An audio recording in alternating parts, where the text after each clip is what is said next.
வாங்க கருணக்கிழங்கு வறுவல் எப்படி ரெடி பண்ணுறேன்னு பார்க்க போகலாமா? இந்த கருணக்கிழங்கு வறுவல் வெரைட்டி ரைஸ்க்கெலாம் நல்ல காம்பினேஷனாக இருக்கும். ட்ரை பண்ணி பாருங்கள். ஃபஸ்ட்டு கருணக்கிழங்கை நல்லா கட் பண்ணி எடுத்துக்கிறேன். இந்த கருணக்கிழங்கு வேகிற அளவுக்கு தண்ணி ஊற்றிக்கிறேன்.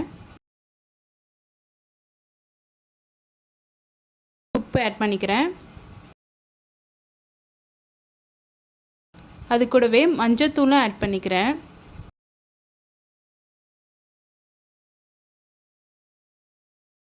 தண்ணி கொஞ்சம் கொதிச்சதுக்கப்புறமா கட் பண்ணி வச்சுருக்க கருணக்கிழங்கை அதில் ஆட் பண்ணிக்கிறேன்.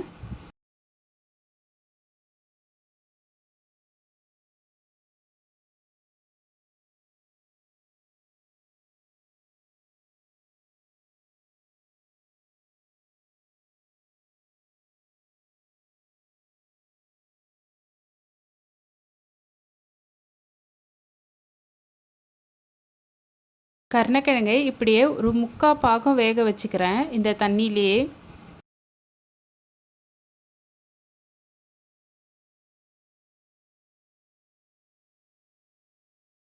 கருணக்கிழங்கு வெந்துருச்சு. இப்போ இதை தனியாக ஒரு பாத்திரத்தில் எடுத்து வச்சுக்கிறேன், தண்ணியை வடிகட்டிட்டு.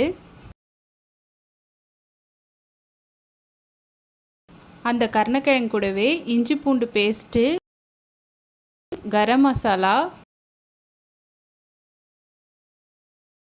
ரெட் சில்லி பவுடர்,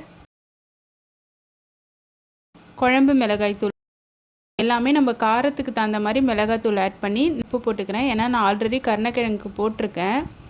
அதை பார்த்துட்டு அதுக்கு எந்த அளவுக்கு தேவையோ அந்த அளவுக்கு போட்டுட்டு நல்லா மிக்ஸ் பண்ணிக்கிறேன்.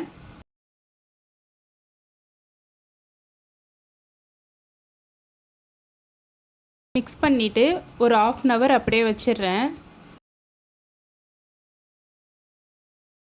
பேனில் எண்ணெய் ஆட் பண்ணிக்கிறேன்.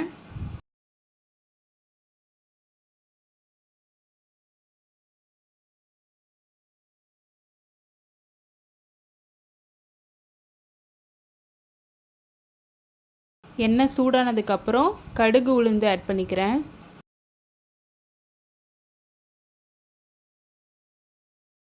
கூடவே கருவேப்பிலை ஆட் பண்ணிக்கிறேன்.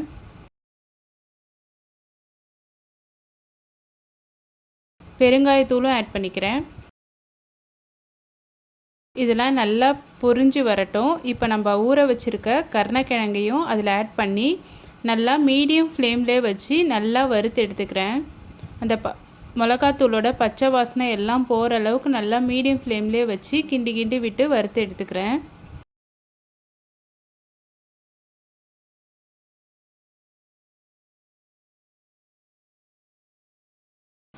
ஒரு 10 to 15 minutes அப்படியே மீடியம் ஃப்ளேம்லேயே வச்சு நல்லா வறுத்து எடுத்துக்கிறேன். நல்லா சாஃப்டாக ஆகிடுச்சி. அவ்வளோதான், நம்மளோட கருணக்கிழங்கு வறுவல் ரெடி. நீங்களும் இந்த ரெசிபியை ட்ரை பண்ணி பாருங்கள். என்னோட இந்த ரெசிபிஸ் எல்லாம் உங்களுக்கு பிடிச்சிருந்தா என் சேனலை ஃபாலோ பண்ணிக்கோங்க. லைக் பண்ணுங்கள், ஷேர் பண்ணுங்கள், கமெண்ட் பண்ணுங்கள், சப்ஸ்கிரைப் பண்ணிக்கோங்க. நெக்ஸ்ட் வீடியோவில் பார்க்கலாமா? பாய்.